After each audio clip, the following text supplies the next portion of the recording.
రవాణా సౌకర్యాలు అంతగా అభివృద్ధి చెందని కాలంలో తిరుమల పైకి వెళ్లడానికి కేవలం ప్రస్తుతం ఉన్న మెట్ల దారే శరణ్యం. సుదూర ప్రాంతాల నుండి తిరుమలకు వచ్చే భక్తులు అలిపిరి వద్దకు వచ్చి అక్కడ ఉన్న సత్రాలలో కొద్దిసేపు సేద తీరేవారు. అక్కడి నుండి మెట్ల దారి గుండా నడిచి వెళ్లేవారు.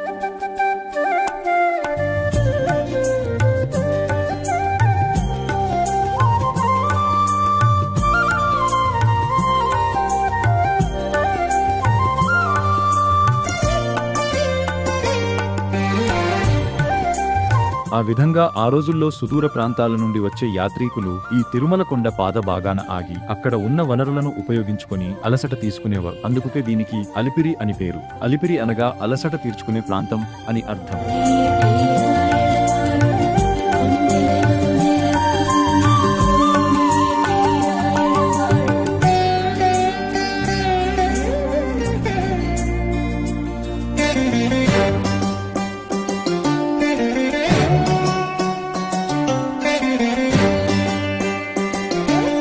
ఇక్కడ ఒక పెద్ద గుండు ఉంది. ఈ గుండుకు తల తాకించి ఆ దేవదేవుని అనుగ్రహం పొందేవారు. తలలు ఆ గుండుకు తాకించినందున ఆ గుండుకు చాలా గుంటలు ఏర్పడ్డాయి.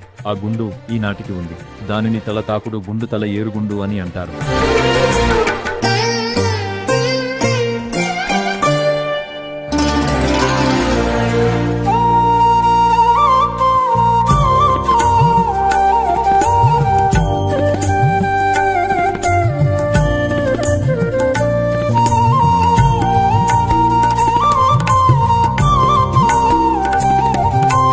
నెప్పులు రాకుండా ఉండాలంటే ఆ తలయేరు గుండుకు మోకాళ్లను తాకించి మెట్లెక్కితే మోకాళ్లు నెప్పి ఉండదని పూర్వీకుల నమ్మకం. అలా భక్తులు తమ తలలను మోకాళ్లను ఆ గుండు తరతరాలుగా తాకించి నందున దానికి గుంటలు పడి ఉన్నాయి. దానిని ఈనాటికి చూడవచ్చును. ఆ తర్వాత కాలంలో కూడా కొందరు భక్తులందరూ అలవాటుగా ఆ గుండుకు తల తాకించి తమ ప్రయాణాన్ని కొనసాగించేవారు.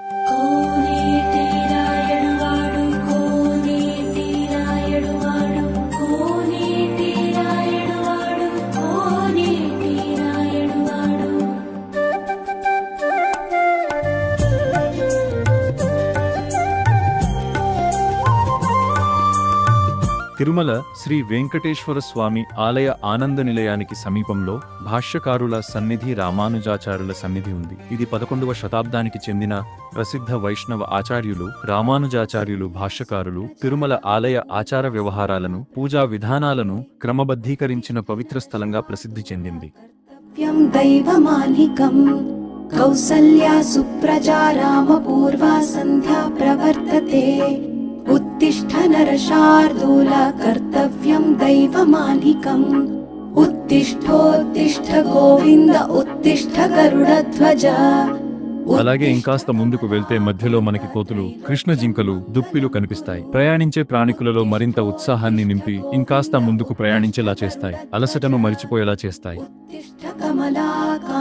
త్రైలోక్యం మంగళం కురు మాతః సమస్త జగతాం మధుకైటభారే వక్షో విహారిణి మనోహర దివ్యమూర్తే శ్రీ స్వామి నిశ్రిత జనప్రియ దానశీలే శ్రీ వెంకటేశ దయితే తవ సుప్రభాతం మాతః సమస్త జగతాం మధుకైటభారే వక్షో విహారిణి మనోహర దివ్యమూర్తే శ్రీ స్వామి నిశ్రిత జనప్రియ దానశీలే.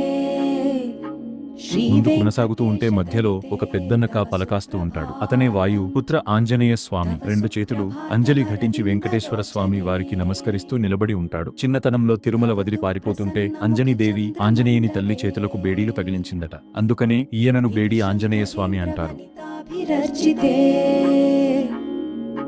వృషశైలనాథ దయితే దయానిధే అత్ర్యాది సప్త ఋషయః సముపాస్య సంధ్యాం ఆకాశ సింధు కమలాని మనోహరాణి ఆదాయ పాదయుగమర్చయితుం ప్రపన్నాః శేషాద్రిశేఖర విభో తవ సుప్రభాతం పంచాననాబ్జ భవ షణ్ముఖ వాసవాద్యాః त्रैविक्रमादिचरितं विबुधास्तुवन्ति भाषापतिः पठति वासरशुद्धिमारात्।